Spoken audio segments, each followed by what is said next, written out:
আজকে বানাবো কই মাছের পাতুরি। সেই জন্য বাজার থেকে এই ছোট ছোট দেশি কই জ্যান্ত এগুলো কেটে এনেছি, তো 4টে দিয়ে করব। আর এখানে লাউ পাতা আছে, লাউ পাতা দিয়ে মুড়ে কই মাছের পাতুরি হবে।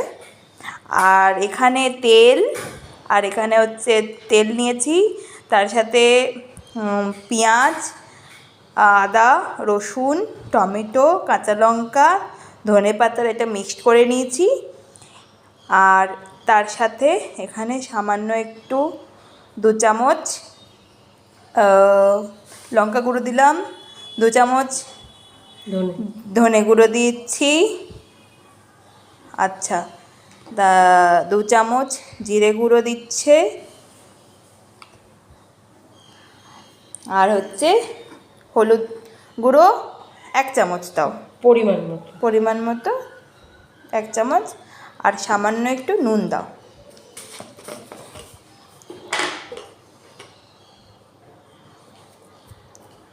এবার এইটাকে ভালো করে মাখতে হবে।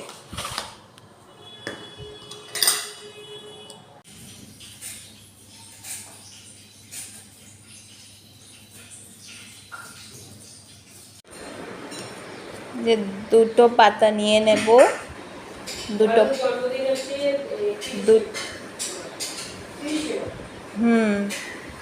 দুটো পাতা নিয়ে নেব। 2টো পাতার মধ্যে 2টো পাতাকে ঠিক এইভাবে নেব, দিয়ে এবার এই মাছটাকে এখানে দেব, এখানে বসিয়ে দেব মাছটাকে। একটু ওপর থেকে আর একটু কাই দিয়ে দেব, উল্টে নেব, এই জায়গাগুলোতে একটু কাই দিয়ে দেব, আবার এই ওপরটাতে একটু কাই দিয়ে দেব, দিয়ে আশপাশগুলোতে একটু কাই দিয়ে দেব। হলো। আর ওপর থেকে একটা লঙ্কা দিয়ে নেব, দিয়ে এবার এটাকে মোড়া হবে।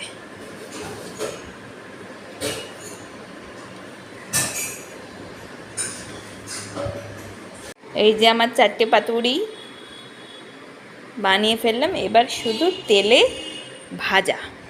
আহা, কড়াতে একটু তেল গরম করে নিলাম, এরপরে এই পাতুরিগুলো একটু ছেড়ে দেব।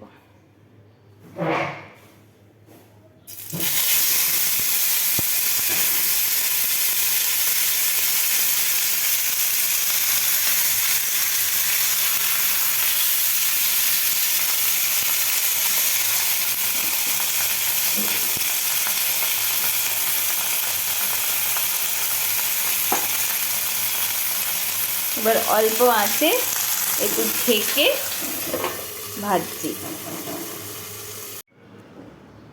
আমার পাতুরি রেডি। খাওয়ার সময় আরেকবার গরম করব, এখন হালি করে গরম করে রেখেছি। এটা হয়ে গেল আমার পাতুরি। ভালো লাগলে লাইক, কমেন্ট আর সাবস্ক্রাইব করবেন, আর আপনারাও অবশ্যই বানিয়ে খাবেন। টাটা বন্ধুরা। সময় আরেকটু লাল লাল করে গরম করে ভেজে নিচ্ছি।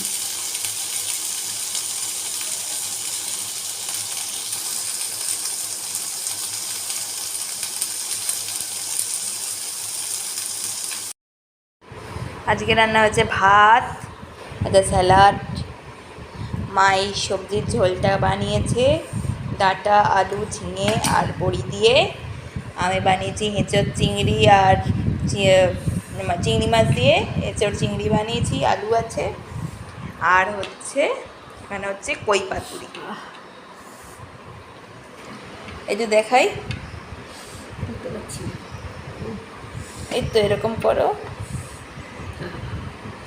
এই যে স্ট্রাকচারটা এরকম। কেমন হয়েছে দেখি, আর খাইনি তো।